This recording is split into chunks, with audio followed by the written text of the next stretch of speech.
Cook like a mother, clean like a pro. He's a guy who can do both. Peter Wright, great to have you on Real Life. Thank you. Now, what are we going to make today? Well, we're going to make some rainbow trout. Mm-hmm.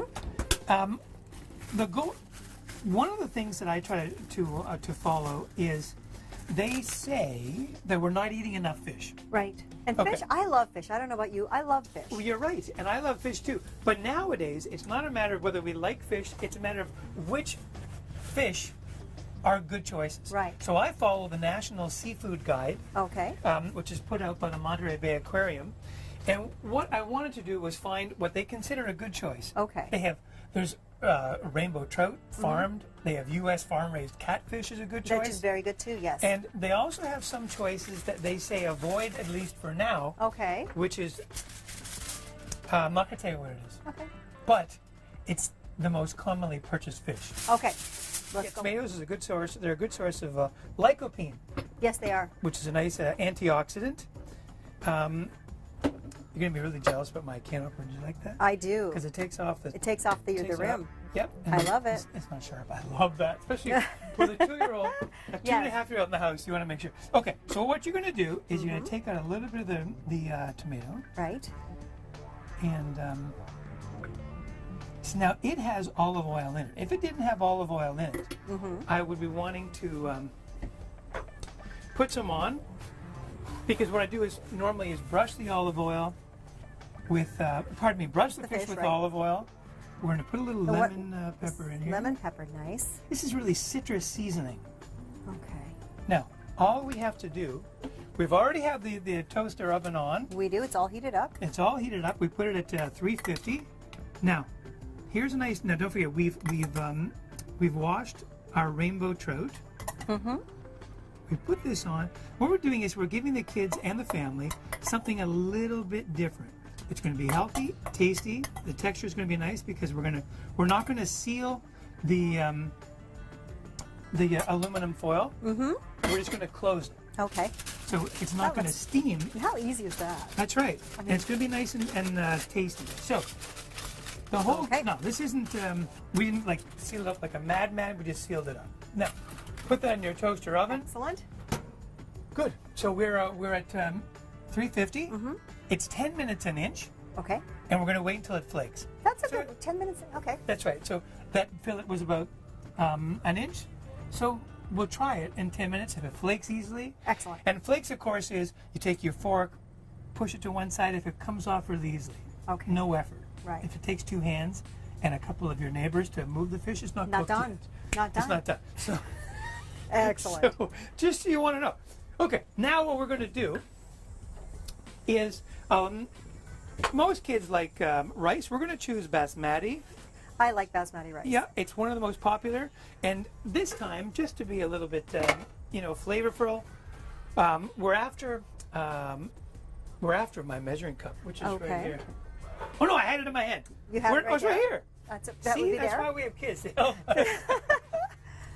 Just to make sure. Okay, so we're going to do 1 cup of basmati rice. Right. In our trusty rice cooker. Now, why do we have a rice cooker? Why do we have a rice cooker? You know why? Because you Why? put the 2 things in, and you needn't think about it again. And just leave it alone. Yeah. Just turn it on, and then don't worry about it. So we have this. We have our broth, which I Our put broth, right here. yes. Now you've got vegetable broth, but I've used chicken broth. Yeah. Yeah. I for some reason I like to use vegetable because it for me it has a cleaner taste. So we're gonna use 1.5 cups. All right. This is gonna give it a nice flavorful, nice addition. We're beeping. I know, isn't that exciting? It is exciting. I love when it beeps. So we're going to put our lettuce in here, and I'm going to put. Can you reach down and get that salad kit? Sure thing. We're after solutions here. The solution that we're seeking right now is a bigger hole in the bag. Yep, you can do that. No, I'm quite adept at opening the salad the kit. solution that we were seeking. There.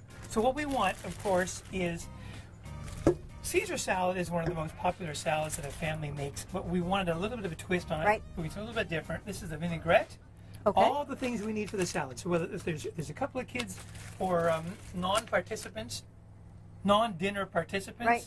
They can do this. They can do this. This. You say, hey, put this together. Okay. If you can open this and this and this, put it in there, that's all you need to do. Exactly. So the kids can Even I can do this. Well, I can. I'm impressed. That's right. Okay. So this is, we had we wanted to put this on. Mm-hmm. Isn't that exciting? It is. So that's good. That's perfect. So that'll cook, and then we'll try that in 10 minutes. Here we have the Caesar salad. All right.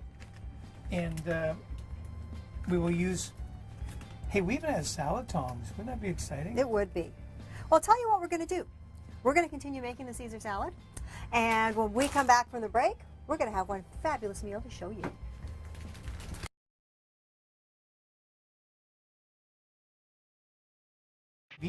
Here is the rice that we made. This is basmati rice with some vegetable broth. So tons of flavor. Yep, it's going to have terrific flavor. We have our Northern Ontario Yes. rainbow trout. Looks great. Yep, with a little lemon, citron and lemon. Mm-hmm. And we have our And a etu salad salad. kit, the nice little vinaigrette. Mm-hmm. This is a great meal. Yeah. Simple It's- and delicious, and everybody can make this. It's Yes. easy. Yep. So that's what we wanted to make sure that people knew how to make a nice, tasty meal without any time. And you're all about helping people to get these things done. We have a couple of great books here. Yeah. Yeah. My goal was to make cooking attainable to the people who aren't cooking oriented. Because a lot of times people aren't. There are a terrific number of programs and books and so on if you're a cooking enthusiast. Right. But let's just say you have a family to feed, limited time, and in fairness, limited interest. Sure. A lot of times people will just default to fast food or packaged meals. Yeah. But I take, much in the same way, I was able to create this IKEA piece by following the instructions. It's doable. The instructions I have in my books are IKEA inspired, meaning you start with the basics. Wash your hands, get these tools, and it walks you all the way to the end. Because it's funny, the first time, the reason why I wrote my first book, Cook Like a Mother, Right. was I read a cookbook and it said, take the prepared chicken and put it in the oven. I thought, well, that's cool. Right. What's a prepared What's chicken? a prepared chicken? It sounds so basic, but really, I mean, come on. First Yeah. time you hear it, why would that be? Yes, and they make, a lot of cookbooks make terrific leaps of cooking logic Right. that a beginner cook can't Making make. assumptions. Making That's right. assumptions that we all know what's going on. Yeah. So we have Cook Like a Mother, Clean Like a Pro, and we have Home Ec for the Domestically Challenged. And where can people learn more about you and your books and everything else? The easiest and best way is on my website, cooklikeamother.com. All right. So, Peter Wright, thanks for joining us. I think you and I are going to chow down. That's and